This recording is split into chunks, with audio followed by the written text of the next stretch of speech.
কেমন আছেন সবাই? সো আজকে আমরা বেশ কয়েকটা জায়গা থেকে আমার কাছে একটু নক করেছেন আপনাদের মধ্যে থেকে অনেকেই। তারা বলছেন যে উচ্চারণগুলো মানে নামগুলো একটু জটিলতায় ফেলে দিচ্ছে, অর্থাৎ এই নামের উচ্চারণগুলো নিয়ে একটু সমস্যায় ভুগছেন। তো আপনাদের এই নামের উচ্চারণগুলো আজকে আমি একটু সহজ করে দেওয়ার চেষ্টা করব, ঠিক আছে? যাতে করে যেভাবে দেখাবো এইভাবে দেখলে আমার মনে হয় না যে ভবিষ্যতে আর এটা নিয়ে আপনাদের কোনো কোশ্চেন থাকবে। এই এই এই নেটওয়ার্কটা ঠিক হয়েছে? তাহলে এই ল্যাপটপটা এখানে ওদের কোশ্চেনগুলো আমি যেন দেখতে পারি, এখানে ল্যাপটপটা একটু ফিক্স করা লাগবে এখানে, অথবা যে এই জায়গাটা একটু ল্যাপটপটা ফিক্স করে দেব।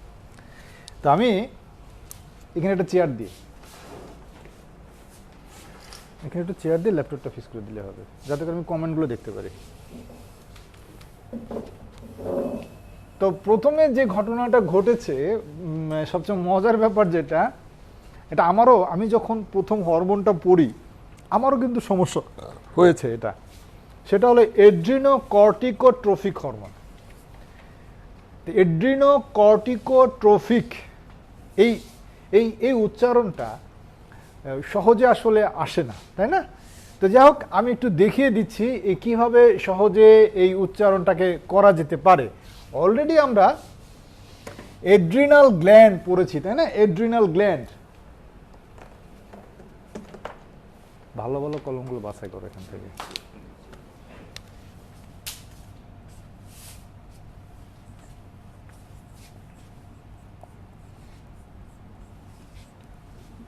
এড্রিনাল গ্ল্যান্ড, তো ওখানে এড্রিনাল গ্ল্যান্ডে দুটো অংশ আছে। এদের মধ্যে একটা হলো এড্রিনাল কর্টেক্স আর একটা হলো এড্রিনাল মেডুলা। সো এড্রিনাল কর্টেক্সের যে অংশ, এই অংশ থেকে বেশ কিছু হরমোন রিলিজ হয়, তাই না? তা আমি আগে লিখি, এটা নিয়ে তো কার কোনো সমস্যা নাই।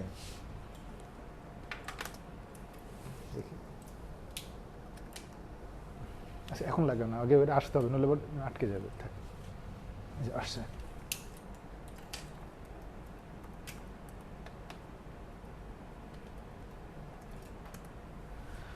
সো এড্রিনাল কর্টেক্স নিয়ে তো কারো কোনো সমস্যা নেই, আছে কি? সমস্যা নেই, তাই না? এখন দেখো এখানে কিভাবে ওই এড্রিনোকর্টিকোট্রফিক হরমোনটা আমরা মনে রাখবো। এই এড্রিনাল থেকে আমি নিচ্ছি কতটুক, এড্রিনাল থেকে আমি নিব এড্রিন, এই নালটা বাদ যাবে। তার মানে আমি এখান থেকে কোন অংশটা নিচ্ছি, আমি এখান থেকে নিচ্ছি এই অংশটুকু। তাহলে কি হচ্ছে? এড্রিন, এড্রিন। আচ্ছা, মাঝখানে আমি ও যোগ করে দিলাম, এড্রিনো। ওকে, এবার কর্টেক্স, কর্টেক্স তো আমি উচ্চারণ করতে পারছি, আমরা সবাই উচ্চারণ করতে পারছি, তাই না? কর্টেক্স থেকে কর্ট নিব, কর্ট। তাহলে সে কর্টেক্স থেকে কর্ট নিলাম, CORT, কর্ট। সো এই কর্ট এখানে আসলো কি এড্রেন, ও যোগ হলো, হয়ে গেল এড্রিনো। আর এদিকে আসছে কর্ট, কর্ট থেকে সাথে যোগ করলাম কি ইকো, তাহলে হয়ে যাবে কি এড্রিনালের পরিবর্তে হয়ে যাবে এড্রিনো, কর্টেক্সের পরিবর্তে হয়ে যাবে কর্টিকো, ঠিক আছে? Cortico, adreno cortico. এইবার আমরা গোনাডোট্রফিক, তাহলে এখানে আর একটা শব্দ আসছে ট্রফিক, TRIC, ট্রফিক, গোনাডোট্রফিক। এই ট্রফিক মানে কি? What is the meaning of trophic? কোনো শব্দের শেষে সাফিক্স আকারে যদি ট্রফিকটা থাকে, তাহলে বুঝতে হবে যে এই সামনের অর্গানে, হ্যাঁ, এই সামনে এই ট্রফিকের আগে যে অর্গানটা থাকবে সেই অর্গানে কোনো একটা হরমোন যে কাজ করবে। অর্থাৎ ট্রফিক মানে হচ্ছে রেগুলেটিং, মানে এই যে হরমোনটার নাম যেখানে আসতেছে, এই টোটাল হরমোনটার নাম হচ্ছে এই অর্গানটাকে রেগুলেট করবে, ঠিক আছে? ট্রফিক মানে হচ্ছে রেগুলেটিং অথবা রিলেটিং, হ্যাঁ। মানে এই ট্রফিকের অর্থ দাঁড়াচ্ছে, যেমন আমি যদি বলি গোনাডোট্রফিক, তাই না? গোনাডো, তাহলে আমরা গোনাডস পড়ছি সবাই, তাই না? গোনাডস, গোনাডস মানে কি? টেস্টিস এবং ওভারিস। তাহলে গোনাডের সাথে কি হচ্ছে? ও, গোনাডো। হ্যাঁ, তারপরে চলে আসছে কি? ট্রফিক বা ট্রফিক। তাহলে এই ট্রফিক মানে কি দাঁড়াচ্ছে? এই গোনাডসকে কন্ট্রোল করবে, গোনাডসকে রেগুলেট করবে যে হরমোন, সেটা হলো এই গোনাডোট্রফিক হরমোন। নামের মধ্যে লুকিয়ে আছে এর কাজ, ঠিক আছে? তার মানে গোনাডসকে এই হরমোনটা কি করবে? কন্ট্রোল করবে। এই জন্য এটার নাম হচ্ছে গোনাডোট্রফিক, মানে গোনাডকে কন্ট্রোলকারী হরমোন। এই হরমোনটা কি? গোনাডকে কন্ট্রোলকারী হরমোন। ঠিক তেমনি অ্যাড্রিনাল গ্ল্যান্ড থেকে অ্যাড্রিনো, কর্টেক্স থেকে কর্টিকো আর ট্রফিক। তেমনি গোনাডস, তারপরে ওট্রফিক, গোনাডোট্রফিক, অ্যাড্রিনো কর্টিকোট্রফিক, গোনাডোট্রফিক। ক্লিয়ার? ওকে। সো এই দুটা হলো আমাদের মানে যে জটিল যে নামগুলো আছে, সেই নামগুলোর মধ্যে একটা। আর একটা আছে অ্যান্টাই ডাইউরেটিক। আসলে এই এন্টি শব্দটাকে অনেক দেশে অনেকভাবে উচ্চারণ করা হয়, হ্যাঁ, নেটিভ ল্যাঙ্গুয়েজ বা, তবে ইদানিং আমি দেখি যে বিভিন্ন লেকচারে যখন দেখি এন্টি শব্দটাকে অনেকে অ্যান্টাই উচ্চারণ করে। তো অ্যান্টি ডাইউরেটিক হরমোন বা অ্যান্টাই ডাইউরেটিক হরমোন, এটাকে এটা খুব জটিল ছিল না, আমার মনে হয় না এটা খুব জটিল ছিল। জটিলের মধ্যে দুটাই ছিল। আরেকটা ছিল থাইরয়েড স্টিমুলেটিং। তো স্টিমুলেটিং তো আমরা আগের থেকেই এই শব্দটার সাথে আমরা পরিচিত কিছুটা, তাই না? সো এটা আমার মনে হয় না যে অতটা কঠিন ছিল, থাইরয়েড স্টিমুলেটিং হরমোন। ঠিক আছে, আমরা আপাতত এখানে যতটুকু ডিসকাস করার আমরা করলাম। আমরা এখন কিছু ইম্পর্টেন্ট হরমোন নিয়ে কথা বলবো এবং হরমোনের যে ক্লাসটা আমরা দেখব। অলরেডি আমরা জেনেছি হরমোন হচ্ছে একটা কেমিক্যাল, ঠিক? এবং এটা একটা সেল থেকে রিলিজ হয়, যেই সেলগুলোকে কি বলে? এন্ডোক্রাইন সেল বলে। এবং এই সেলগুলো একত্রিত হয়ে কি হয়? একটা গ্ল্যান্ড তৈরি করে, এটাকে কি বলে? Endocrine gland. এবং এরা কি করে? আর একটা গ্রুপ অফ সেলকে কি করে? কন্ট্রোল করে, বা ওদের টোটাল বিপাক, মেটাবলিজম থেকে শুরু করে তাদের গ্রোথ, এভরিথিংকে কি করে? এরা কন্ট্রোল করে। ওকে, সো এটা ছিল আমাদের হরমোনের সংজ্ঞা। এখন আমরা দেখব, আজকে আমরা দেখার চেষ্টা করব যে এই হরমোনটা কয় ধরনের হতে পারে। আমি এই অ্যাড্রিনো কর্টিকোট্রফিক হরমোনটা এটা রেখে দেবো, কারণ আজকে আমাদের আলোচনায় এই হরমোনটা ব্যাপকভাবে এই অর্গানটা মানে অ্যাড্রিনাল গ্ল্যান্ডটা অনেক বেশি আলোচিত হবে। তো যখনই আমরা এই শব্দটা দেখব কর্টিকয়েড, ঠিক আছে, কর্টিকয়েড শব্দটা আমরা যেখানেই দেখব না কেন, হ্যাঁ, কর্টিকয়েড এই শব্দটা যেখানে দেখব সবসময় মাথায় রাখবো কর্টিকয়েড মানে হচ্ছে কর্টেক্স থেকে আসছে। আর কর্টেক্স এটা কোনটা? এটা হচ্ছে অ্যাড্রিনাল গ্ল্যান্ড। সোজা কথা, যখনই আমরা দেখব এই শব্দটা, ঠিক আছে। তো আমরা আগেই বলেছিলাম কিডনি আমাদের জন্য খুব ইম্পর্টেন্ট একটা অর্গান, হ্যাঁ। এটা একই সাথে একটা মেকানিক্যাল কাজ আছেই, পাশাপাশি হরমোনাল অনেক ইম্পর্টেন্ট কিছু হরমোন এখান থেকে প্রডিউস হয়। সো আমরা আজকে দেখব সেই ইম্পর্টেন্ট হরমোনগুলো কি কি, ঠিক আছে, এবং এরা কি কাজ করে, কিভাবে কাজ করে।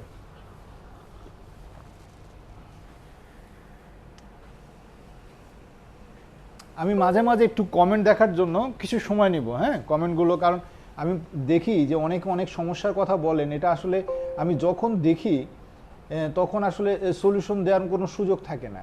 তো এই কারণে চিন্তা করলাম যে এখন থেকে এই ক্লাস চলাকালীন সময় মাঝে মাঝেই আমরা কমেন্টগুলো চেক করে দেখব, ঠিক আছে। ওকে, এরপরে আসছি আমরা এখন হরমোন নিয়ে, হরমোনের শ্রেণী বিভাগ নিয়ে আমরা এখন কথা বলবো, ঠিক আছে। আজকে মজার কিছু হরমোন নিয়ে কথা হবে, হ্যাঁ। আমাদের এই নারী পুরুষ বা এটাকে বলা হয় কি সেক্স হরমোন। সেক্স বলতে কিন্তু আবার ওইটা না, হ্যাঁ। সেক্স বলতে হচ্ছে কি যে মেল ফিমেল, এটাকে বোঝানো হয়। এটা নিয়ে একটা মজার গল্প আছে, কোন একটা সময় শোনাবো। এনিওয়ে, যেটা নিয়ে কথা বলছিলাম সেটা হলো হরমোন, তাই না? অলরেডি আমরা জানি হরমোন কি, হ্যাঁ। দেখা যায় এই রায়হান উপরের অংশটা দেখা যায় কি?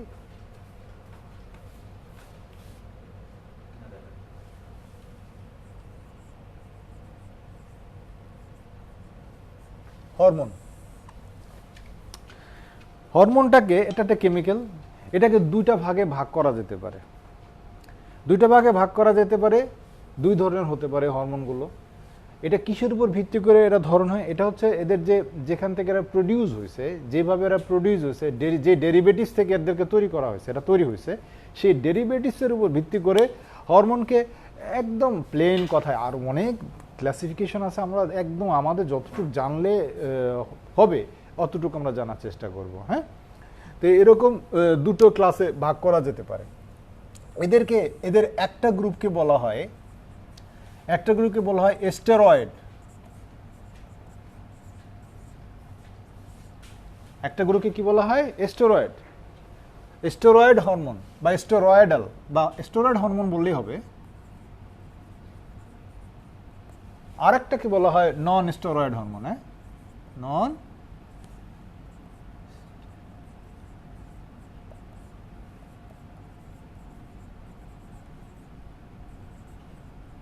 তাহলে স্টেরয়েড হরমোন, স্টেরয়েড আবার কি?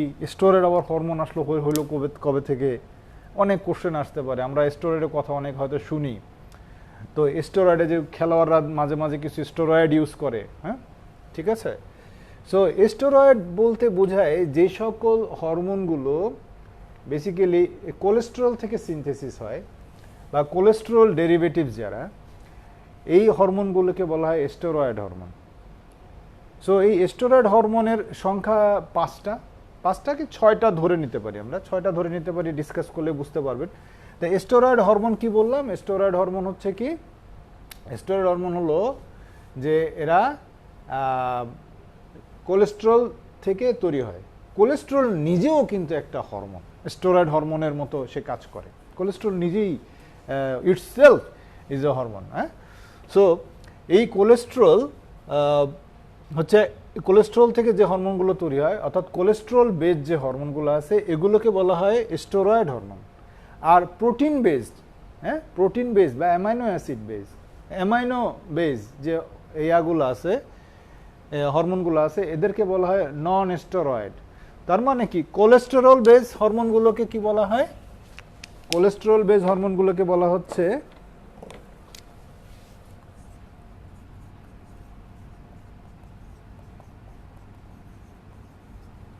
কোলেস্টেরল। এই যে OL মাথা রাখতে হবে, এখানে একটা জিনিস আছে OL, এটা মাথায় রাখার জন্য বলছি। হ্যাঁ, কোলেস্টেরল বেসড। সুবিধাটা কি এদের? আমরা অলরেডি জানি যে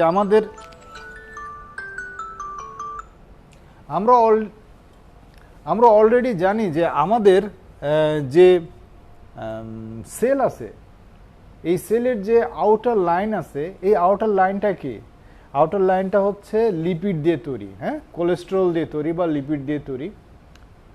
সো এই লিপিড দিয়ে তৈরি হওয়ার কারণে, মানে এটা ফ্যাট দিয়ে তৈরি, সোজা কথা। আর এই কোলেস্টেরল দিয়ে তৈরি হওয়ার কারণে এরা কি হচ্ছে? এরা এই ফ্যাট সলিউবল। সো এরা অনায়াসে করে কি, ওই সেল মেমব্রেন ক্রস করে সেলের মধ্যে ঢুকে যেতে পারে।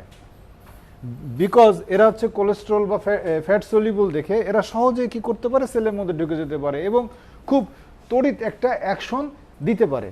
হ্যাঁ, তো এই কারণেই দেখা যায় যে ওই নন স্টেরয়েডাল যে হরমোনগুলো আছে, তার চাইতে এরা অনেক বেশি র্যাপিড ফাস্টার অ্যাকশন দিয়ে থাকে। হ্যাঁ, অনেক বেশি ফাস্টার অ্যাকশন দিয়ে থাকে। এটা গেল একটা ঘটনা। আর এটা হচ্ছে কি অ্যামাইনো বেস বা অ্যামাইনো অ্যাসিড বেস, হ্যাঁ, বা প্রোটিন বেস। ডাইরেক্ট আমরা প্রোটিন বেস লিখি।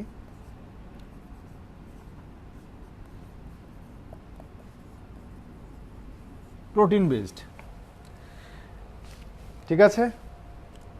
এখন আমরা এই স্টেরয়েড বেস হরমোন যেগুলো আছে, বা স্টেরয়েড হরমোন যেগুলো আছে, এই স্টেরয়েড হরমোনটাকে দুইটা ভাগে ভাগ করতে পারি। এদের একটাকে বলা হয় কর্টিকো স্টেরয়েড। কর্টিকো মনে আছে তো? কর্টিকো মানে কি? Adrenal gland. কর্টিকো স্টেরয়েড মানে অ্যাড্রিনাল গ্ল্যান্ডের থেকে তৈরি যে হরমোন, ঠিক আছে। এদেরকে বলা হয় কি? কর্টিকোস্টেরয়েড। Corticosteroid, clear? আমি কিন্তু আগে একটা জিনিস মনে রাখতে বলছি যে OL, ওল, যে সকল হরমোনের নামের শেষে ওএল থাকবে এরা সব স্টেরয়েড হরমোন। ক্লিয়ার? যে সকল হরমোনের নামের শেষে ওএল থাকবে এরা সবই হচ্ছে কি স্টেরয়েড হরমোন। আর একটা শব্দ থাকবে অন, সেটা কিরকম? আর একটা হচ্ছে জেন, তিনটা শব্দ। তার মানে এই গ্রুপের যারা যারা হরমোন তাদের নামের শেষে কি কি থাকবে? তিনটা জিনিস থাকবে। একটা হচ্ছে ওএল, এটা ছোট ছোট করে লিখি, তাই না? ওএল থাকবে, ওএল এইভাবে লিখি, ওএল থাকবে, তারপরে ONE ওয়ান, আবার থাকবে কি জেন, GEN জেন। এই তিনটা জিনিস যে সকল হরমোনের নামের শেষে থাকবে এদেরকে বলা হবে কি? এদেরকে বলা হবে স্টেরয়েড হরমোন। তো আমরা দেখলাম কর্টিকোস্টেরয়েড, আর একটা হলো সেক্স হরমোন বা সেক্স স্টেরয়েড। ঠিক আছে? তো কর্টিকোস্টেরয়েড হরমোনগুলো সাধারণত অ্যাড্রিনাল গ্ল্যান্ড থেকেই মানে তৈরি হয়। ঠিক আছে? Sex steroid.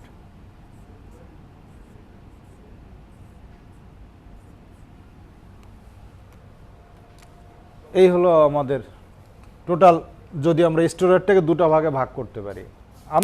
আমরা যদি এটা এখন একটু ভেঙে ভেঙে আলোচনা করি না, দেখবো যে আমরা অলরেডি এটা পড়ে ফেলেছি, আমরা অলরেডি এটা নিয়ে আলোচনা করে ফেলেছি। এই কর্টিকোস্টেরয়েড নিয়ে আলোচনা হয়ে গেছে, এই সেক্স স্টেরয়েড নিয়েও আলোচনা হয়ে গেছে।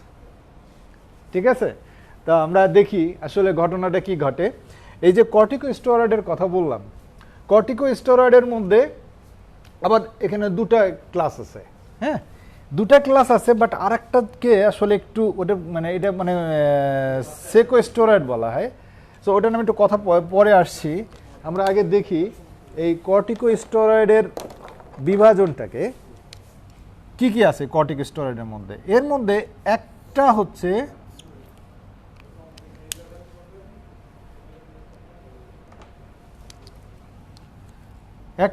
কি গ্লুকোকর্টিকোস্টেরয়েড, আবার গ্লুকোকর্টিকয়েড এইভাবে বলা হয়। গ্লুকোকর্টিকয়েডও বলে অনেক সময়, বা গ্লুকোকর্টিকোস্টেরয়েডও বলে, এক একভাবে ডাকা হয়। ঠিক আছে?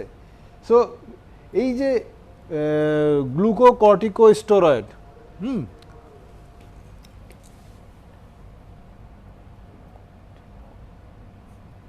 বা গ্লুকোকর্টিকয়েড, এরা কি?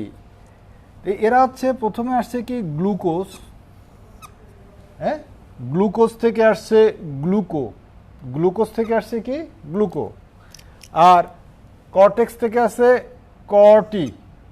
হ্যাঁ কর্টেক্স থেকে আসছে কি কর্টিক।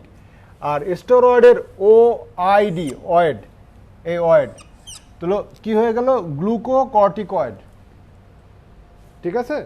মানে গ্লুকোজ থেকে আসছে গ্লুকোজ, তার মানে এই হরমোন, এই নামের মধ্যে বোঝা যাচ্ছে এই হরমোনটা আসছে কোত্থেকে। এই হরমোনটা তৈরি হয়েছে আমাদের অ্যাড্রিনাল কর্টেক্সে। ওকে, এক, এবং এটা যেহেতু অয়েড আছে তার মানে এটা একটা স্টেরয়েড হরমোন।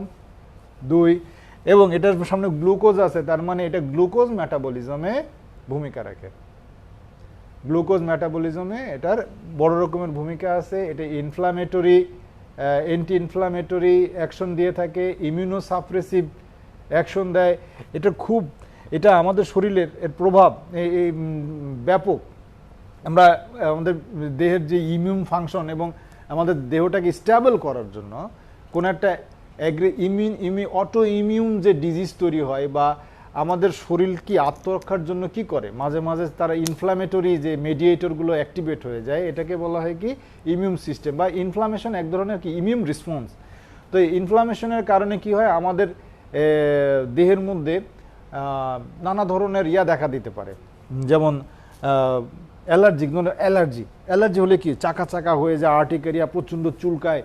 সো এই যে এটা কিন্তু কি হয়েছিল, আমাদের দেহের ইমিউন রেসপন্সকে, আমাদের দেহ আত্মরক্ষার জন্য। কিসের থেকে আত্মরক্ষার জন্য? আমার শরীরে একটা আনওয়ান্টেড ফরেন পার্টিকেল ঢুকে গেছে, যেটাকে আমরা বলি অ্যালার্জেন। এই অ্যালার্জেন ঢুকে যাওয়ার কারণে ওটাকে প্রতিহত করার জন্য আমার যে ইমিউন সিস্টেমটা আছে বা হোস্ট ডিফেন্স মেকানিজমটা আছে সেটা কি করছে, একটা ব্যবস্থা নিছে। হ্যাঁ, সো এই ব্যবস্থা নিতে গিয়ে সে কি আমাকে অসুবিধায় ফেলে দিছে না, আমাকে কি সাফার করাচ্ছে না? সো এটা একসময় ডিজিজ পর্যায়ে চলে যেতে পারে, বাড়াবাড়ি, অটো ইমিউন ডিজিজ তখন বলে এটাকে। তো এই অটো ইমিউন ডিজিজটাকে, এই ইনফ্লামেশনটাকে কমানোর জন্য এই গ্লুকোকর্টিকয়েড ভূমিকা রাখে।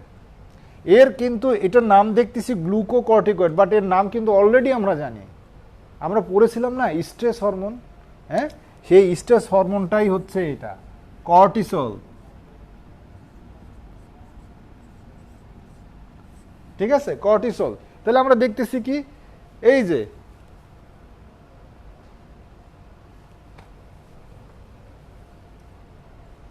ওকে, সো আমরা অলরেডি কি বললাম যে এই যে গ্লুকোকর্টিকয়েড এটা কি করে, বা কর্টিকোস্টেরয়েডও বলতে পারি আমরা, বাট এটা গ্লুকোকর্টিকয়েড বলাটাই বেটার। এ কি করছে, এটা আমাদের মেটাবলিজম থেকে শুরু করে ইনফ্লামেটরি প্রসেস, ইমিউন যে অ্যাগ্রেসিভ যে ইমিউন ইয়াটা সেটাকে সাপ্রেস করা মানে কমিয়ে দেওয়া, এই সব কিছুতে ভূমিকা রাখে কর্টিসল। কর্টিসলটাকে কিন্তু আমরা স্ট্রেস হরমোন হিসেবে জানতাম, ঠিক না? কিন্তু এখানে আমরা দেখছি যে শুধু যে এই স্ট্রেস হরমোন, সে যে স্ট্রেস দেয়, স্ট্রেস কোন দিক দিয়ে দেয়? হ্যাঁ, এখন এই স্ট্রেসটা যদি না থাকে আমার বডি কিন্তু রিপেয়ার হবে না। বাট কখনো যদি কোনো কারণে আননেসেসারি, আমার এখন ইনফ্লামেটরি কোনো কন্ডিশন নাই, বাট আমি তারপরও কর্টিসল রিলিজ হচ্ছে, তখন কিন্তু এটা ভালো হবে না। ঠিক আছে, তখন কিন্তু এটা ভালো হবে না। কর্টিসল সবসময় তৈরি হচ্ছে সবসময় আমাদের বডিতে, আমাদের অজান্তে, আমরা হয়তো টের পাচ্ছি না। ভাঙা গড়া প্রসেস চলছে, ইনফ্লামেটরি অ্যাকশন চলছে, ঠিক আছে, ওটাকে সে আবার কি করছে, কন্ট্রোল করছে, যার কারণে ও কন্ট্রোল করছে বলেই কিন্তু আমি টের পাচ্ছি না। বাট ও যদি না থাকে তাহলে আমি বুঝতে পারতাম আমার শরীরে কি পরিমাণ ভাঙা গড়া চলছে। তার মানে কর্টিসলটার আর একটা নাম কি, গ্লুকোকর্টিকয়েড। ঠিক আছে, সো গ্লুকোকর্টিকয়েডের মানে আমরা অলরেডি জানি সেটা হচ্ছে কর্টিসল। দেখেন নামের শেষে কি আছে, ওএল আছে, কর্টিসল। নামের শেষে কি আছে, আমরা বলছিলাম ওএল, তাই না? হ্যাঁ, ওকে, শেষ। এরপরে আসি, এরপরেরটা হচ্ছে মিনারেল কর্টিকয়েড।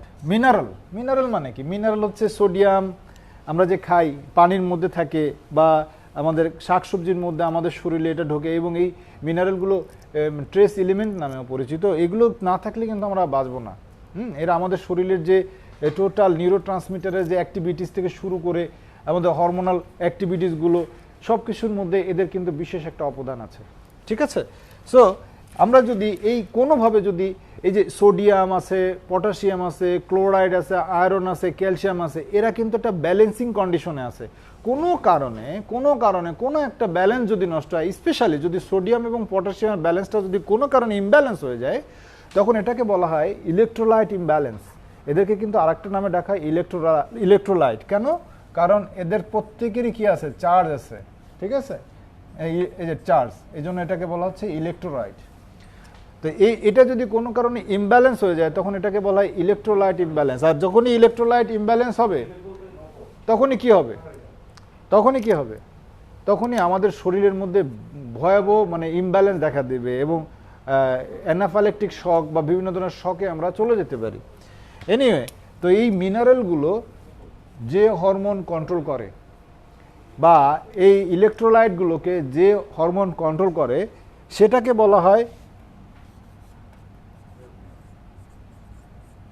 মিনারেলো কর্টিকয়েড।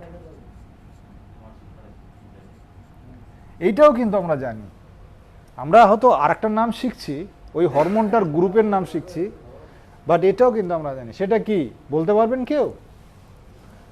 আমরা কিডনি দিয়ে জানতো, কিডনিতে কোন হরমোনটা মানে এই ইলেকট্রোলাইটগুলোকে ব্যালেন্সে রাখতো, শরীর থেকে বের হয়ে গেল ওটাকে আবার টেনে নিয়ে যেত, পটাশিয়ামটাকে বের করে দিত। কোন হরমোন? শরীরে যখন পটাশিয়াম এক্সেস হয়ে যায় তখন পটাশিয়ামটাকে বের করে দিয়ে সোডিয়ামটাকে টেনে নেয়। কেন টেনে নেয়? চার্জটা যদি ব্যালেন্স থাকে, কিন্তু পটাশিয়ামটাকে বের করে দিচ্ছে। এটা কে করতো, মনে আছে? Aldosterone, aldosterone. আমরা যখন রেনিন হ্রাস শিখেছি, রেনিন এনজিওটেনসিন অ্যালডোস্টেরন সিস্টেম যখন আমরা শিখেছিলাম, তখন কিন্তু আমরা অ্যালডোস্টেরন নিয়ে অনেক কথা বলেছিলাম। এখানেও আর একটা মজার জিনিস খেয়াল করেন, এর নামের শেষে কি আছে? অন আছে, তাই না? তাহলে আমি কি বলছিলাম যে এই স্টেরয়েড হরমোনগুলো সাধারণত কি হয়, নামের শেষে কি থাকে? ওএল থাকে, অন থাকে, জেন থাকে। এই কয়টা জিনিস যদি থাকে তাহলে বুঝতে হবে এগুলো হচ্ছে কি? এগুলো হচ্ছে স্টেরয়েড হরমোন। সাধারণত জেন থাকে সেক্স হরমোন, সেক্স স্টেরয়েডের ক্ষেত্রে। হ্যাঁ, সেক্স স্টেরয়েড কিন্তু একটা হরমোন, তো সেক্স হরমোনটাকে আমরা সেক্স স্টেরয়েড বলবো। কারণ কি? কারণ এটা কোলেস্টেরল থেকে, কোলেস্টেরল বেস, তাই না? মানে কোলেস্টেরল থেকে সিনথেসিস হয়। এনিওয়ে, আমরা এবার চলে যাব। আশা করি এটা সবার ইয়ে হয়ে গেছে, নোট নিয়ে ফেলেছেন। সো আরও কিছুক্ষণ থাকুক, না হয় অসুবিধা নেই। আচ্ছা, এবার প্রোটিন বেস যে হরমোনগুলো আছে সেখানে যাই। প্রোটিন বেস যে হরমোনগুলো আছে, প্রোটিন বেস হরমোনগুলোর মধ্যে বাকি যে হরমোনগুলো আছে, মানে এই অ্যাড্রিনাল কর্টেক্স। এখানে আরেকটা জিনিস বাদ পড়ে গেছে, আমরা সেক্স হরমোনে পরে আসছি। আর একটা জিনিস বাদ পড়ে গেছে, যেটা আমরা ভিটামিন ডি নামে জানি, ভিটা ডি। এই ভিটা ডিকে আমরা আসলে ভিটামিন বলি, বেসিক্যালি আসলে ভিটামিন না, এটা একটা স্টেরয়েড হরমোন। এটা বাইরের থেকে না, আমাদের বডিতে সিনথেসিস হয়। কার প্রভাবে? সূর্য আলোকের প্রভাবে। আল্ট্রাভায়োলেট রে যখন আমাদের স্কিনে পড়ে, আমাদের স্কিনের নিচে যে কোলেস্টেরল থাকে, ফ্যাট থাকে, ফ্যাটের মধ্যে একটা জটিল রিয়াকশন হয়। এই জটিল রিয়াকশনের একটা পর্যায়ে এরা কলিকলসিফেরলে তৈরি হয়। এই কলিকলসিফেরল কিডনিতে গিয়ে, ঠিক আছে, আরও একটা প্রসেসের মধ্যে দিয়ে ভিটামিন D3 তৈরি করে বা ক্যালসিট্রিওল তৈরি করে। তো এই ভিটামিন D3 আমরা যেটাকে ভিটামিন বলি, বেসিক্যালি এটা ভিটামিন না, এটা কিন্তু স্টেরয়েড হরমোন। হ্যাঁ, এটা স্টেরয়েড হরমোন, এবং যেহেতু এটা লিপিড থেকে তৈরি হয়, হ্যাঁ, কোলেস্টেরল থেকে এটা সিনথেসিস হয়, এই কারণে এটাকে স্টেরয়েডই বলে আর কি, হরমোন, বাট স্টেরয়েড হরমোন। ওকে, তো আমরা এখানে মূলত কর্টিকোস্টেরয়েড হরমোনগুলো জানলাম। ভিটামিন D3 অবশ্যই কর্টিকোস্টেরয়েড হরমোন। তাহলে কর্টিকোস্টেরয়েড হরমোন কটা পাচ্ছি? আসলে তিনটা পাচ্ছি। একটা কি? একটা হচ্ছে গ্লুকোকর্টিকয়েড, মিনারেলোকর্টিকয়েড, আর একটা হচ্ছে ভিটামিন ডি বা ক্যালসিট্রিওল। সো ক্যালসিট্রিওলে কি আছে? OL আছে। দেখছেন, নামের শেষের দিকেই কিন্তু OL বলে দিচ্ছে আসলে কে। ঠিক আছে, তার মানে স্টেরয়েড হরমোন হচ্ছে OL, অন, জেন। ওকে, সো আর ওদিকে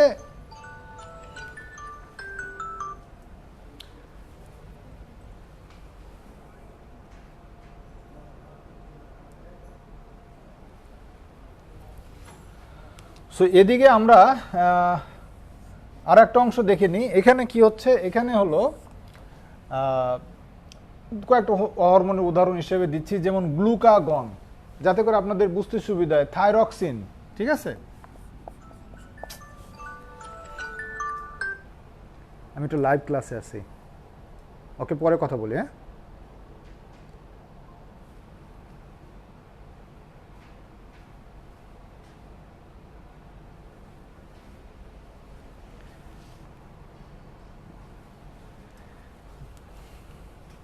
রাউটার হিসেবে ইউজ করতেছিলাম, এখন দেখা যাবে কানেকশন।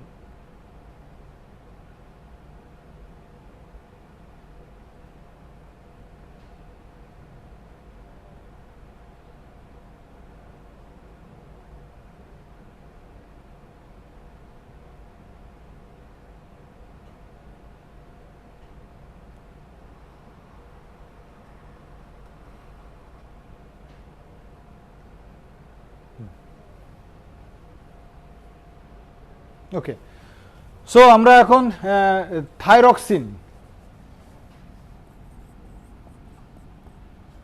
তার মানে এখানে কি আছে? ইন আছে। তারপরে ক্যালসিটোনিন,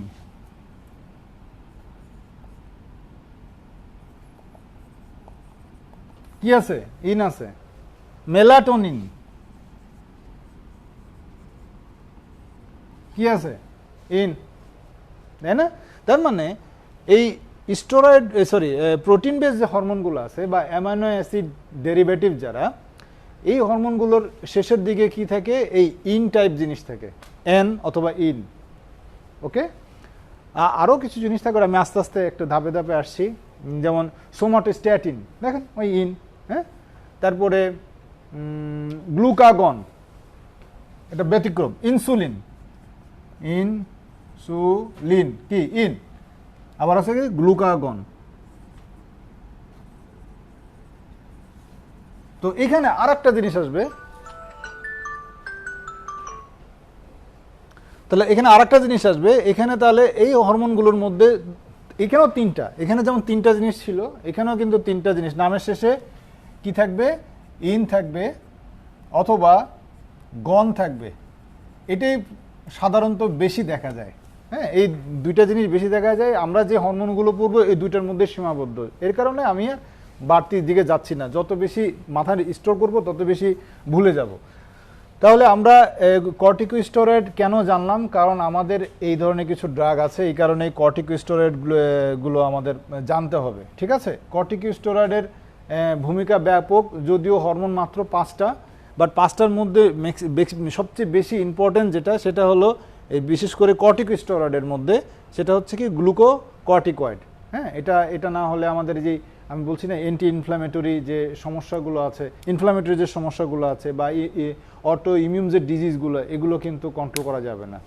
এনিওয়ে, এই কারণে যখন দেখা যায় কোনো একটা স্কিন ডিজিজ, মানে অনেক দিন খাওয়ান দেওয়া হচ্ছে কিন্তু কন্ট্রোল হচ্ছে না, হ্যাঁ, বা এমন কোনো ডিজিজ মানে শ্বাসকষ্ট হচ্ছে, বা যেসব জায়গায় অ্যালার্জেন জাতীয় ইয়াগুলো যদি যেখানে বসতে পারে, যেমন লাং, হ্যাঁ, এইসব ক্ষেত্রে কি করা হয়, এই গ্লুকোকর্টিকয়েডটা দেওয়া হয়, অন্য ড্রাগের সাথে সাথে এটাও দেওয়া হয়, হ্যাঁ।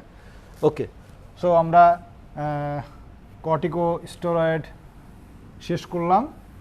তাহলে কর্টিকো শব্দটা যখনই থাকবে আমরা বুঝে নেব এটা কি, অ্যাড্রিনাল কর্টেক্স, তাই না? অলরেডি আমরা জেনেছি এটা। ওকে, এবার আসি সেক্স স্টেরয়েড। সেক্স স্টেরয়েডটা কি? সেক্স স্টেরয়েড হরমোন হচ্ছে প্রথম মূল যে সেক্স স্টেরয়েডের যে মাথা, যার থেকে মূলত বাকি যে সেক্স স্টেরয়েড বা সেক্স হরমোনগুলো উৎপত্তি হয়, এর নাম হচ্ছে কি, এর নাম হচ্ছে, দেখি কেটে গেছে,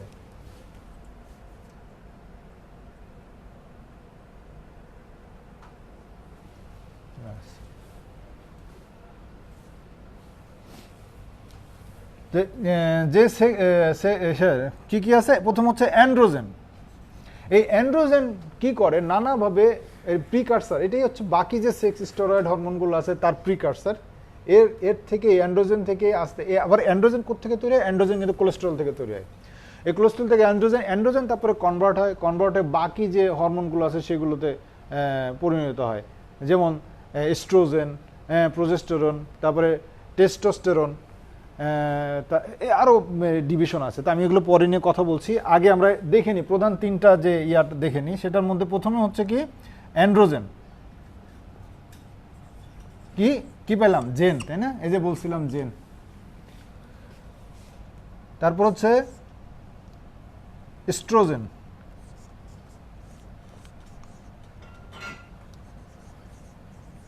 এস্ট্রোজেন কি, জেন। এই এস্ট্রোজেনটাকে অনেক জায়গায় লেখা দেখবেন, বেশ কিছু জায়গায়, বিশেষ করে এটা দেখা যায় ব্রিটিশ যে অ্যাকসেন্টগুলো আছে সেখানে ওরা ও দিয়ে লেখে, OES দিয়ে লেখে।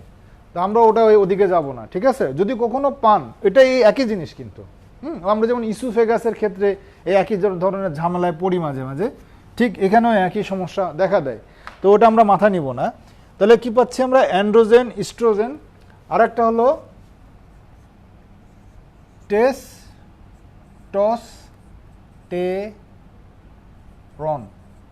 এই যে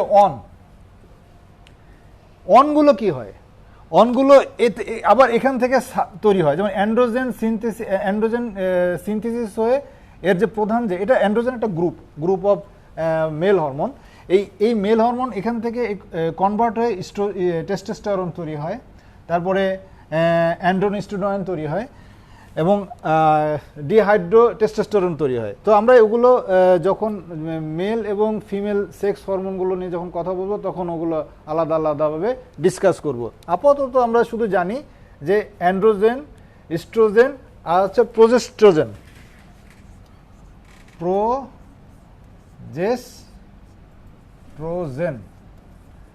এটাকে আবার প্রোজেস্টাজেনও বলে। হ্যাঁ, প্রোজেস্টাজেন মানে ট্রোটা না থাকে, শুধুমাত্র প্রোজেস্টাজেন উচ্চারণ করা হয়। আবার জেস্টাজেনও বলে, ঠিক আছে। তো এটা আসলে একটা গ্রুপ অফ হরমোন। এই প্রোজেস্ট্রোজেন যে গ্রুপটা, এটা গ্রুপ অফ সেক্স হরমোন। এই গ্রুপের মেইন যে ইয়াটা আছে, হরমোনটা হচ্ছে, সেটা হচ্ছে প্রোজেস্টেরন অন, ঠিক আছে। তার মানে এখান থেকে আবার কি তৈরি হয়, এটাতে আর এখানে P4, P3, P2, ঠিক তেমনি এই যে ইস্ট্রোজেনেরও অনেকগুলো সাব ডিভিশন তৈরি হয়। এদের মধ্যে আছে E1, E2, E3, E4, oestradiol, ইস্ট্রন। হ্যাঁ, ওগুলো আমরা পরে ডিসকাস করব। ঠিক এর মেন ইয়াটা হচ্ছে কি প্রোজেস্টেরন, এই যে 1। তার মানে এই সেক্স হরমোন যেগুলো আছে এর মধ্যে কি থাকবে, জেন এবং 1, এটা থাকবেই, ঠিক আছে, জেন এবং 1। তার মানে এখানে আমরা কি কি পাচ্ছি, অ্যান্ড্রোজেন পাচ্ছি, ইস্ট্রোজেন পাচ্ছি, প্রোজেস্ট্রোজেন, তারপরে টেস্টোস্টেরন, প্রোজেস্টেরন। ওকে, এগুলো হচ্ছে সেক্স স্টেরয়েড, ঠিক আছে, বা সেক্স হরমোন বলতে পারি। এই যে সেক্স স্টেরয়েডগুলো আছে, এই সেক্স স্টেরয়েডগুলোই প্রত্যেকটা নারী পুরুষের মধ্যে থাকে। প্রত্যেক নারী পুরুষের মধ্যে এই হরমোনগুলো থাকে। বাট পুরুষদের ক্ষেত্রে কোনোটার আধিক্য বা ডোমিনেটিং থাকে, আর নারীদের ক্ষেত্রে কোনোটা ডোমিনেটিং থাকে, যার কারণে নারী এবং পুরুষের দেহের গঠন, স্বভাব, প্রকৃতি সব কিছু বদলে যায়, ঠিক আছে। তার মানে হরমোন কি করে, একই সাথে দৈহিক গঠন এবং মানসিক যে প্যাটার্ন সব কিছুর উপরই প্রভাব বিস্তার করে। এখন যদি আমি বলি যে এখানে কোনটা ফিমেল যে অর্গানগুলো বা ফিমেল বডির জন্য, গঠনের জন্য দায়ী, সেক্ষেত্রে এখানে হবে ইস্ট্রোজেন এবং প্রোজেস্টেরন বা প্রোজেস্ট্রোজেন, ঠিক আছে। আর মেলদের জন্য দায়ী হচ্ছে অ্যান্ড্রোজেন।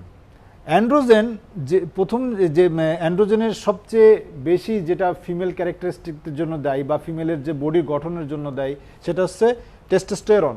এই টেস্টোস্টেরন করে কি, এ তো একই সাথে তো সেক্স অর্গানগুলোকে অ্যাক্টিভেট করে, পাশাপাশি এই যে মাসেলগুলো আছে, আমাদের যে মাসেল বা বডির যে গঠন, পুরুষালী যে গঠন, এই গঠনটা কার কারণে হয়, এই টেস্টোস্টেরন কারণে হয়। কারণ এটা আসলে আরেকটা নাম আছে, এই গঠন করে বলে, বিল্ড আপ করে বলে, এর আরেকটা নাম হচ্ছে অ্যানাবলিক স্টেরয়েড। অ্যানাবলিজম মনে আছে কি, অ্যানাবলিজম ক্যাটাবলিজম পড়েছিলাম না। অ্যানাবলিজম মানে কি, অ্যানাবলিজম মানে হলো প্রোটিন যদি সংযুক্ত বডিটাকে গঠন করে তখন ওটাকে বলা হচ্ছে অ্যানাবলিজম। আর যদি কোনো একটা অংশে প্রোটিন ভেঙে যেতে থাকে তখন সেটাকে বলা হয় কি, ক্যাটাবলিজম। তো এ করে কি, পুরুষের যে মাংসপেশি, যার টেস্টোস্টেরন লেভেল যতটা হাই থাকবে, হ্যাঁ, তা ছোট মানে যখন সে পিউবার্টিতে আসবে বা যখন সে বয়সন্ধিতে আসবে, তখন যতটুক যে পর্যাপ্ত পরিমাণে টেস্টোস্টেরন রিলিজ হওয়ার কথা ছিল, তার যদি সেইভাবে রিলিজ হয় তাহলে তার বডির গঠনটা অনেক ম্যানলি হবে, ঠিক আছে। সো এটার আরেকটা নাম হচ্ছে অ্যানাবলিক স্টেরয়েড।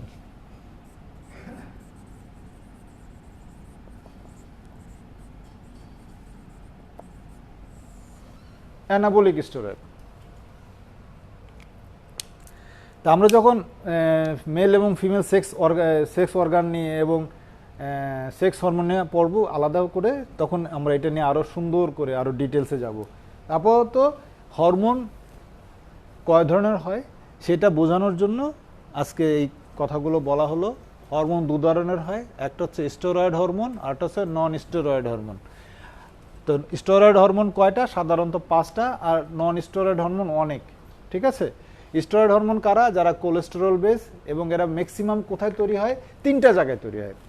এদের উৎপত্তিস্থল হচ্ছে অ্যাড্রিনাল গ্ল্যান্ড, অ্যাড্রিনাল কর্টেক্স, তারপরে হচ্ছে কোথায়, টেস্টিস এবং ওভারিস, 3টা অঙ্গে। হ্যাঁ, কিছু অ্যাডিপোস টিস্যু, হ্যাঁ, লেপটিন বলছিলাম না, লেপটিনের কথা, এই অ্যাডিপোস টিস্যুতে কিছু তৈরি হয়। তো ওটা আসলে গণনার মধ্যে আনা যায় না, হ্যাঁ, খুবই সামান্য পরিমাণে। তা আপাতত এই হলো ঘটনা। আর নন স্টেরয়েড হরমোনগুলো, বাকি যে গ্ল্যান্ডগুলো আছে, অ্যাড্রিনাল কর্টেক্স এবং টেস্টিস ওভারিস বাদ দিয়ে বাকি যতগুলো আমাদের গ্ল্যান্ডগুলো, থাইরয়েড, প্যারাথাইরয়েড, তারপরে অক্সিনটিক গ্ল্যান্ড, পেনক্রিয়াস, এই সব জায়গা থেকে যত হরমোন তৈরি হয় সবগুলো হচ্ছে নন স্টেরয়েড হরমোন। ক্লিয়ার? তার মানে জটিল কিছু না। যারা কোলেস্টেরল বেস বা লিপিড বেস তারা হচ্ছে স্টেরয়েড হরমোন, আর যারা প্রোটিন বেস বা অ্যামাইনো অ্যাসিড বেস তারা হচ্ছে নন স্টেরয়েড হরমোন। এই এতটুকু মাথায় রাখলেই হবে, আর খালি নামগুলো মাথায় রাখলে হবে। কি? Gluco corticoid. আর কর্টিকয়েড শব্দটা বলছিলা যে জটিল, তো আমি তো ভেঙে ভেঙে দেখিয়ে দিলাম। অ্যাড্রিনাল কর্টেক্স, অ্যাড্রিনালের নাল বাদ দাও, এল বাদ দাও, ওখানে অ্যাড্রিনো, তারপরে কি কর্টেক্সের ইএক্স বাদ দাও, কর্টিকো, খালি ওক্সিও লাগায় দাও, কর্টিকো, অ্যাড্রিনো কর্টিকো ট্রফিক কিভাবে আসছে সবই আলোচনা হয়ে গেছে। সো এখন আমরা চলে যাই ফিডব্যাক মেকানিজমটা, তারপরে আমি শেষ করব।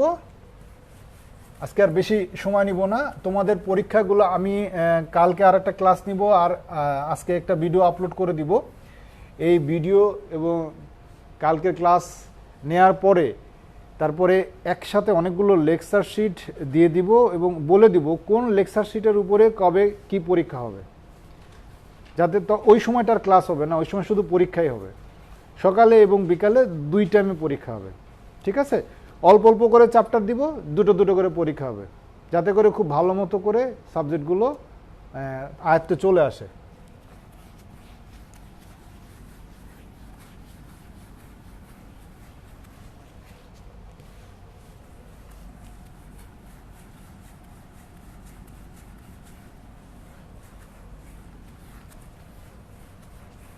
আচ্ছা,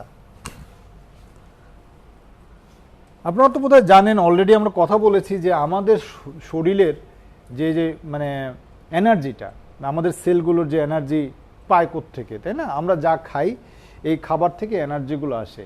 তবে আমাদের শরীরের যে ইম্পর্টেন্ট যে অর্গানটা, সবচেয়ে বেশি ইম্পর্টেন্ট যে অর্গানটা, সেটা হলো কি আমাদের ব্রেন এবং কিডনি এবং আরও বেশ কিছু অ্যাড্রিনাল গ্ল্যান্ড, পেনক্রিয়াসের কিছু অংশ, এরা একদম অন্য কোনো কিছু থেকে তারা শক্তি কনভার্ট করতে পারে না। তারা একটা সোর্স থেকেই শক্তি পেয়ে থাকে, সেটা হলো গ্লুকোজ। এবং আমাদের শরীরে অন্য অন্য অঙ্গগুলো যে পরিমাণ গ্লুকোজ ইউজ করে তার প্রায় 60% ইউজ করে আমাদের ব্রেন এবং আদার যে অংশগুলো আছে। এই জন্য আমরা যখন খাবার খাই, খাবার খাওয়ার পরে আমরা যা খাই, আমরা যদি বেশি খাই, খাওয়ার পরে কি হবে, এই খাবারটাকে হজম করার জন্য প্রচুর এনার্জি দরকার হয়। তখন করে কি, ব্লাডের মাধ্যমে এই গ্লুকোজগুলো সব এই আমাদের স্টোমাকের আশেপাশে চলে আসে।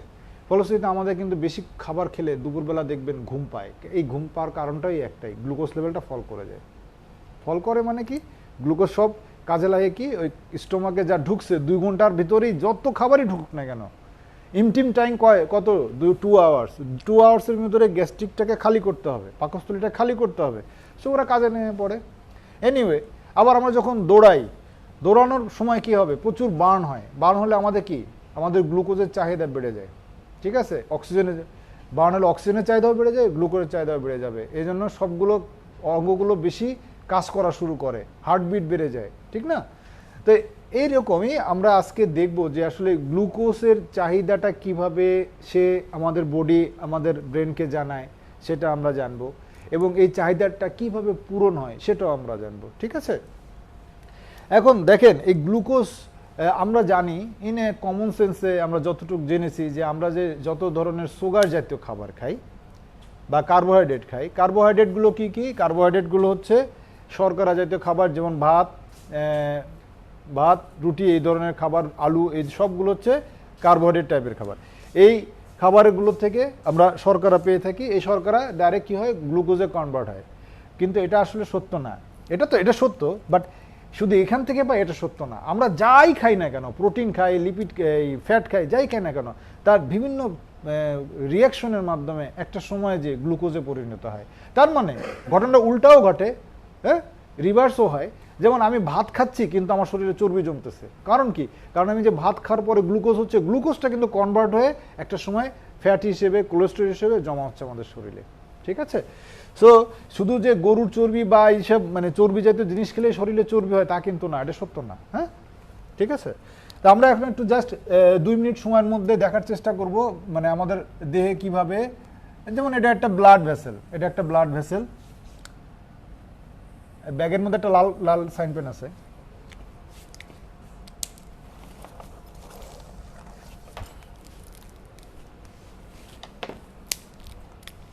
এটা একটা ব্লাড ভেসেল।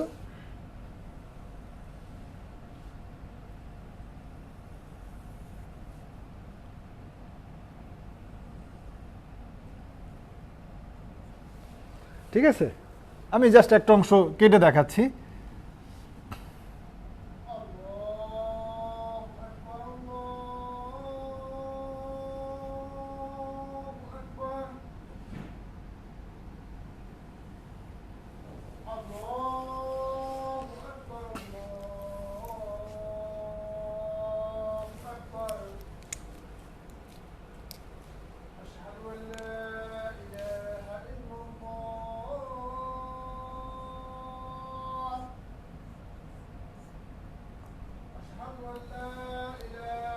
এটা হচ্ছে গ্লুকোজের সংকেত।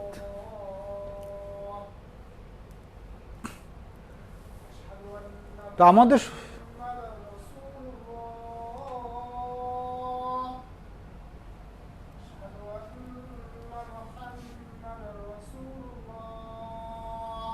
আজান হচ্ছে, আজানটা শেষ হোক। হ্যাঁ,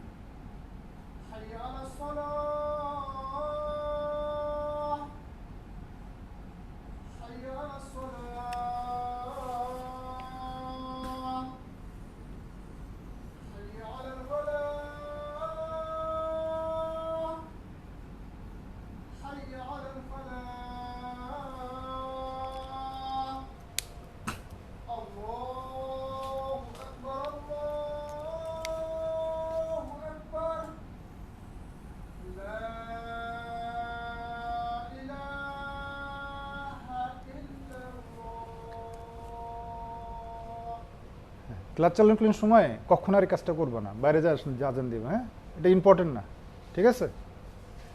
যদি কেউ কিছু বলে আমার কথা বলবা। সো আমরা যেটা বলছিলাম, আমাদের এখন গ্লুকোজের ঘাটতি দেখা দিছে, ব্লাডে একটা মাত্র গ্লুকোজ আছে, গ্লুকোজের ঘাটতি দেখা দিছে। এই সেল থেকে কি যাবে? এই সেলের এখন গ্লুকোজ দরকার।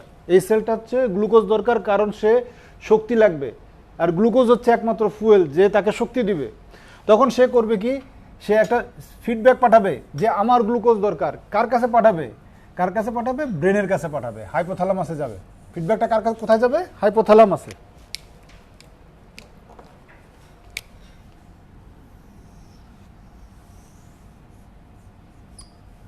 হাইপোথ্যালামাস তখন কি করবে? হাইপোথ্যালামাস নির্দেশ পাঠাবে প্যানক্রিয়াসের কাছে। প্যানক্রিয়াসের কাছে নির্দেশ পাঠাবে যাতে করে সে এই গ্লুকোজ তৈরি করার জন্য করে, মানে নির্দেশনা দেয়। ঠিক আছে, এখন হাইপোথ্যালামাস করলো কি, সরি এটা গ্লুকোজ, এটা হচ্ছে স্টোরেজ, এখানে গ্লুকোজ স্টোরেজ আছে। আর একটা সেল আঁকাচ্ছে এখানে, এটা স্টোরেজ সেল ধরি, এখানে একটা সেল, এর চাহিদা দরকার, এর নিচের দিকে একটা সেল। তাহলে এটা, এই যে ফিডব্যাকটা পাঠালো, এই যে ইনফরমেশনটা পাঠালো, এটাকে বলা হয় পজিটিভ ফিডব্যাক।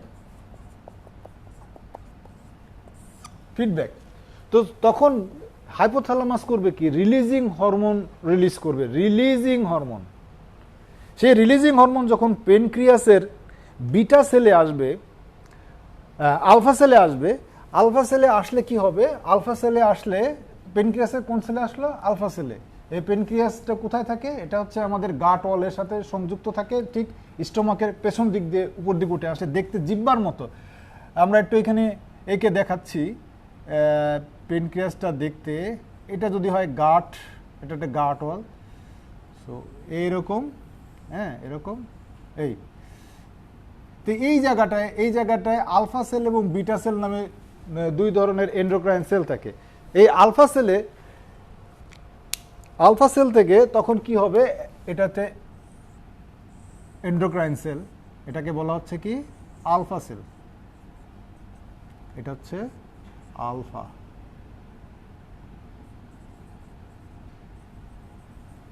সেল এ তখন সাথে সাথে করবে কি, নির্দেশ যখন তার কাছে এসে পৌঁছাবে, হ্যাঁ এই রিলিজিং হরমোন যখন তার কাছে এসে পৌঁছাবে, তখন সাথে সাথে সে করবে কি, সাথে সাথে সে স্টেরয়েড রিলিজ করবে, স্টেরয়েড রিলিজ করবে, সরি স্টেরয়েড না, হরমোন রিলিজ করবে। এটা স্টেরয়েড না কিন্তু, এটা নন স্টেরয়েড। হ্যাঁ, এই হরমোন রিলিজ করবে। এই হরমোনটাকে বলা হয় গ্লুকাগন। এই হরমোনটাকে কি বলে? গ্লুকাগন।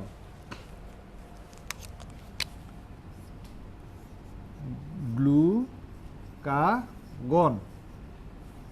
এই গ্লুকাগন তখন চলে যাবে ব্লাডে। সে কোথায় চলে গেল? এই ব্লাডে প্রবেশ করলো। হ্যাঁ, ব্লাড সেলের ব্লাডে প্রবাহিত হয়ে এই দিক দিয়ে বেরিয়ে আসলো, বেরিয়ে আসবে, এই বেরোয় আসলো। ঠিক আছে, বেরোয় এসে তখন সে চলে যাবে কোথায়? লিভারের যেই সেলে আমরা যে অতিরিক্ত যে গ্লুকোজগুলো আমাদের শরীরে ছিল এগুলো কিন্তু এখানে জমা আছে। হ্যাঁ, গ্লাইকোজেন আকারে জমা আছে। গ্লাইকোজেন কি আকারে জমা আছে? গ্লাই মানে কি? চিনি। গ্লাইকোজেন আকারে জমা আছে।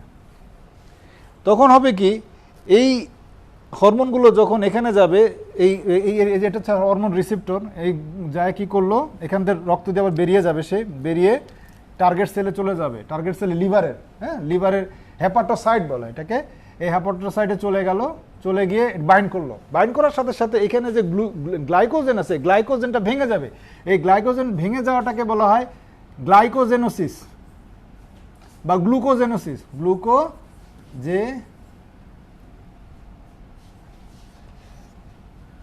গ্লুকোজেনোসিস। আবার আরেকটা নাম আছে এটার, গ্লুকোনিউজেনোসিস।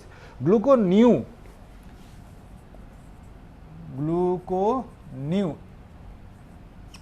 যখন নিউ শব্দটা থাকবে তখন কিন্তু চিনি না, তখন সে হয়তো ফ্যাট অথবা প্রোটিন এটাকে ভেঙে যখন সে গ্লুকোজ বানাবে তখন সেটাকে বলা হয় গ্লুকোনিউজেনোসিস।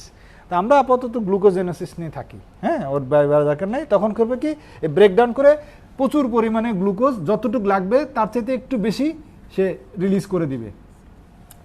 তার মানে এখানে একটা ছিল, এখানে সংখ্যা অনেক বেড়ে যাবে।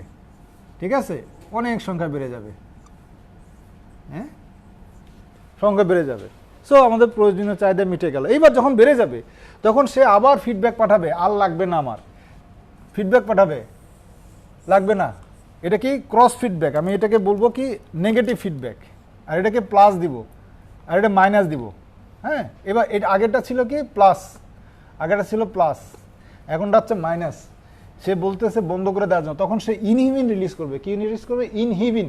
ইনহিবিন এসে বলবে যে না, আর লাগবে না, আলফা সেল তুমি বন্ধ করো, বন্ধ হয়ে যাবে। Thank you very much. আজকে এতটুকুই, পরে আরেকটু দেখে আমরা করবো না। ইয়া ভাই চলে আসেন।